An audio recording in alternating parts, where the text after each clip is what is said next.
JEE 2025 अपनी attempt की तैयारी कर रहे हैं, क्या आपको ये कॉन्सेप्ट पता है कि कॉम्प्लेक्स फॉर्म ऑफ इलिप्स क्या होता है?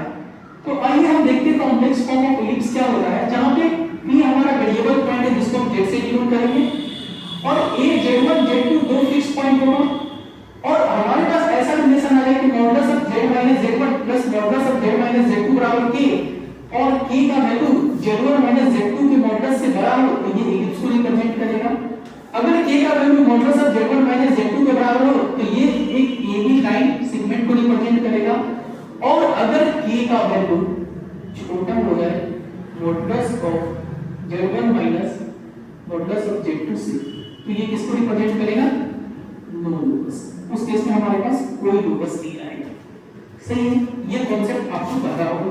दूसरा हमारे पास एक और कॉन्सेप्ट ये है कि अगर modulus of z minus z1 minus modulus of z - z2 बराबर k है, और ये रिप्रेजेंट करता है हाइपरबोला को, कब? जब k का वैल्यू छोटा होना चाहिए z1 - z2 के मॉडुलस से, और ये रिप्रेजेंट करेगा एक रे को, कब?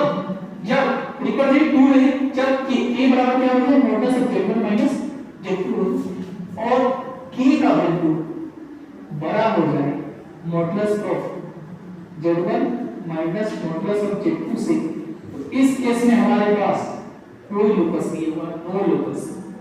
सही। क्या एक और कॉन्सेप्ट आपको पता है ये वाली, कि अगर modulus of z - z1 divided by modulus of z - z2 बराबर k है, और अगर k का वैल्यू 1 ले ले तो ये परपेंडिकुलर बाइसेक्टर ऑफ AB को रिप्रेजेंट करेगा। किसको रिप्रेजेंट करेगा? परपेंडिकुलर बाइसेक्टर ऑफ AB को रिप्रेजेंट करेगा। और अगर हम k का वैल्यू सही, अगर हम k का वैल्यू 1 नहीं हो, अगर k का वैल्यू 1 नहीं है तो ये किसको रिप्रेजेंट करेगा? सर्कल को रिप्रेजेंट करेगा।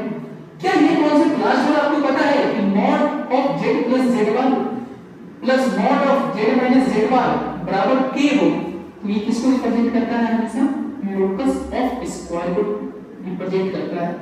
तो इसी तरह के शॉर्ट वीडियो के लिए आप हमारे चैनल को लाइक कीजिए, सब्सक्राइब कीजिए।